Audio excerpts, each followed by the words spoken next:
আসসালামু আলাইকুম। আজকের গল্পটা হচ্ছে নিউক্যাসল থেকে এডিনবরা যাত্রা।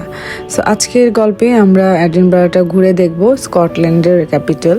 তো আমরা সকাল সকাল উঠেই ট্রেন স্টেশন চলে গেলাম। আমাদের খুব ভোরে ছিল ট্রেন, তো আমরা কোনো নাস্তা না খেয়ে বের হয়ে গিয়েছিলাম। ওখানে গিয়ে আমরা কফি নিলাম, ক্রোসন একটু স্ন্যাক্স নিয়ে অপেক্ষা করতে লাগলাম ট্রেনের জন্য। তো এত সুন্দর একটা বিশাল রেল স্টেশন, যেখানে কোনো একদম এত পরিষ্কার পরিচ্ছন্ন, মানে অপেক্ষা করতে করতে আমি আবার কিছুটা ভিডিও করলাম। খুব এক্সাইটিং আমরা সবাই এই জার্নিটার জন্য।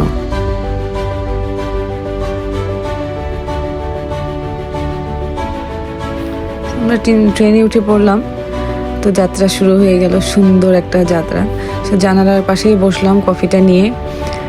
মানে আমি আমার অনুভূতিগুলো বলে প্রকাশ করতে পারবো না যে কত সুন্দর ছিল সেই যাত্রাটা।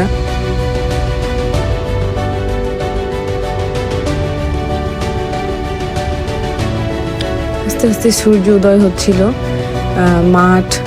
মাঠের উপর ছোট ছোট বাড়ি ঘর, মনে হচ্ছে যে মানে কোনো শিল্পীর তুলিতে আঁকা সুন্দর একটা ছবি, যেটা আমি নিজের চোখে দেখতে পাচ্ছি।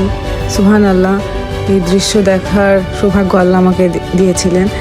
যাই হোক, পুরো জার্নিটা প্রায় 2-2.5 ঘন্টার মতো আমরা ট্রাভেল করেছিলাম। পুরো জার্নিটাই খুবই আনন্দদায়ক ছিল।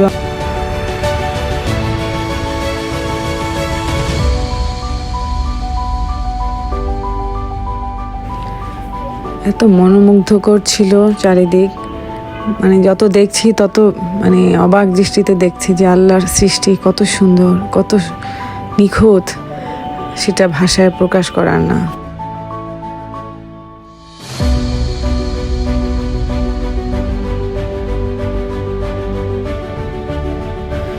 সময় যে কিভাবে শেষ হয়ে গেল বুঝতেই পারলাম না। এত সুন্দর, মনে হচ্ছে যে আরও কিছুক্ষণ যদি যেতে পারতাম। যাই হোক, আমরা ট্রেন থেকে নেমে বের হয়ে এলাম। তো এখানে কিছু ট্যুরিস্ট বাস সবসময় অ্যাভেলেবেল থাকে। তো আমরা তখন ভাবছিলাম যে এই ট্যুরিস্ট বাসগুলো নিয়েই আমরা আজকে সারাদিন ঘুরব।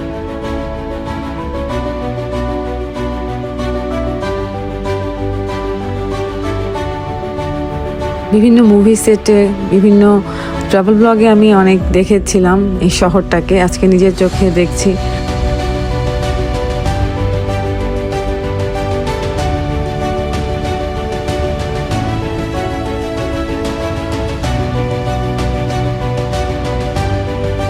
আমরা ট্যুরিস্ট বাসগুলোর টিকিট নিয়ে নিলাম, যে এটি ফাইনাল করলাম যেটাতেই আমরা ঘুরবো।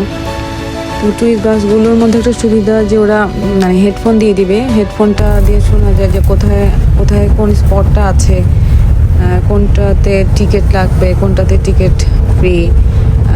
তো আমরা কোথায় নামবো, আমরা আবার ভাবলাম যে আগে দূরে ঘুরে এসে তারপরে আমরা কাছেরগুলো দেখব। আমার কখনো আগে এরকম ট্যুরিস্ট বাস করে ঘোরা হয়নি, তো আমার খুবই ভালো লাগছিল। এটার কিছু নিচে বসার জায়গা আছে, আর উপরে কিছুটা জায়গায় শেড আর কিছুটা ওপেন। তো প্রথমে ওপেনটাতেই বসলাম, কিন্তু বেশিক্ষণ এখানে বসা যায়নি, প্রচণ্ড ঠান্ডা। তারপরও ভালো লাগছিল, এত সুন্দর। মানে এমন জায়গা তো আগে কখনো আমি এক্সপ্লোর করিনি। অনেক দেশই ঘোরা হয়েছে আল্লাহর রহমতে, আলহামদুলিল্লাহ। এমন প্রাচীন, মনে হচ্ছে প্রাচীন যুগের একটা কোনো জায়গা চলে এসেছে, যেখানে প্রত্যেকটা বাড়ি ঘর ইট কেমন যেন বড় পুরাতন।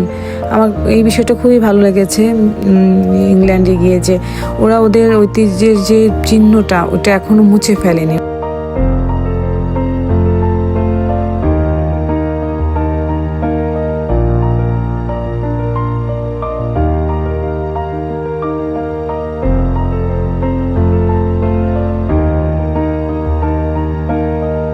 তো ট্যুরিস্ট বাসে বসে বসে দেখতে লাগলাম এই সুন্দর শহরটাকে, রহস্যময় এই শহর, বাড়িঘরগুলো পুরনো।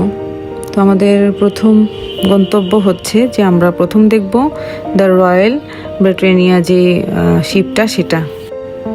এই শিপটাতে এখনও রয়্যাল ফ্যামিলির যে মেম্বাররা, যা সদস্য আছে, তারা এখনও ঘুরে বেড়ায়। আর ট্যুরিস্টদের জন্য এটা টিকিট দিয়ে যাওয়া যায়, কিন্তু খুবই দাম, এক একটা টিকিটের খুবই এক্সপেন্সিভ। তো আমরা ঠিক করলাম যে আমরা শুধু দূরে থেকে শিপটা একটু দেখব। তো শিপের কাছেও যাওয়া যায় না, টিকিট কেটেই যেতে হয়। তো আমরা একটা শপিং মলে যাব, যেটার থ্রুতে আমরা ওটার কাছে একটু দেখতে পাবো আর কি, দূর থেকে যে শিপে করে রয়্যাল ফ্যামিলি আসা যাওয়া করে বা ভ্রমণ করে। তো সেটাই আর কি দেখবো। Your smile lit up like a sunrise glow, touch so soft where the seasons flow. We met where the stars take their flight. Every moment with you feels just right. Whisper your name in the rush of the breeze. Love like an ocean rippling with ease. Heartbeats sink into this melody. এরপর চলে এলাম আমরা Victoria street. এটাকে বলা হয় Harry পটারের জাদুর রাস্তা। তো হ্যারি পটারের যে রাইটার ছিলেন তিনি এখান থেকে অনেকটা, মানে এডিনবরা থেকে অনেক জায়গায় হ্যারি পটারের যে উপন্যাসটা লিখেছিলেন, অনেক আইডিয়া তার এখান থেকে এসেছে। রাস্তাটা দিয়ে কিছুক্ষণ হাঁটাহাঁটি করলাম। এইখানে দুই পাশে বিল্ডিং আর ছোট ছোট ক্যাফে, খুবই কালারফুল করে রাখা। আর এরপর আমরা যাব হচ্ছে বিখ্যাত সেই ক্যাসেল, এডিনবরা ক্যাসেল। এই দুর্গটা শহরে একদম পাহাড়ের উপরে আছে। দূর থেকে দুর্গটা চোখে পড়ে।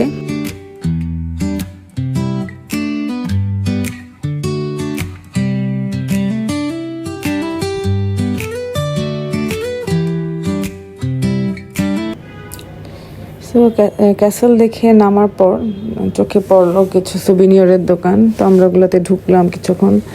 ওখানে অনেক সুন্দর সুন্দর সুভিনিয়র ছিল, যদিও অনেক দাম, তাও কিনলাম টুকটাক এটা সেটা, চাবি, রিং, ম্যাগনেট। এরপর খুঁজে পেলাম সেন্ট জেমস ক্যাথেড্রাল। এটা এডিনবরার সবচেয়ে বিখ্যাত একটা গির্জা। আমি এর আগে কখনো গির্জার ভিতরে প্রবেশ করিনি, এই প্রথম আমার গির্জার ভিতরটা দেখা। খুবই সুন্দর শান্ত পরিবেশ। এরপর বের হয়ে গেলাম। তারপর কিছুক্ষণ হাঁটাহাঁটি, হেঁটে হেঁটে আর শহরটাকে দেখলাম। শহরের প্রতিটা রাস্তায় রাস্তায় আমরা দাঁড়ালাম, মজা করে ছবি তুললাম। এখানে একটা মজার বিষয়, যারা রাস্তায় রাস্তায় এরকম বাদ্যযন্ত্র বাজিয়ে গান গেয়ে গেয়ে টুরিস্টদেরকে অ্যাট্রাক্ট করে, যাতে করে ওরা কিছু পয়সা বা কিছু মানি ইনকাম করতে পারে। তো বিষয়টা ভালোই লাগলো আমার কাছে, খারাপ না, সুন্দর। এই সুন্দর পরিবেশের সঙ্গে ওদের এই মিউজিকটাও শুনতে খুব মজাই লাগছিল। তো আমরা এনজয় করলাম কিছুক্ষণ দাঁড়িয়ে ওদের এই গানগুলো, মিউজিকগুলো। আমরা অনেক টায়ার্ড হয়ে গেলাম, ক্ষুধাও লাগছিল। নেপালি একটা রেস্টুরেন্টে খাওয়া দাওয়া করেছিলাম। খাবারগুলো অনেক অনেক মজা ছিল। তো বাইরে বৃষ্টি ছিল। তা এরপর চিন্তা করলাম একটা মিউজিয়ামে ঢুকবো। তো মিউজিয়ামটা ফ্রি ছিল, কোনো টিকিট বা এন্ট্রি কোনো ফি ছিল না। তো ওখান থেকে বের হয়ে ঘুরে দেখতে দেখতে সন্ধ্যাই হয়ে গেল। তো আমরা তো ডে লং এসেছিলাম, যে সারাদিন ঘোরাঘুরি করে আবার নিউ ক্যাসেলে ব্যাক করব। তো যাই হোক, সুন্দর সুন্দর জায়গাগুলো ঘুরে দেখলাম। রাতে আবার ট্রেনে ব্যাক করলাম। আজকের গল্প এখানেই শেষ। নতুন কোনো গল্পে আবার দেখা হবে। আল্লাহ হাফেজ।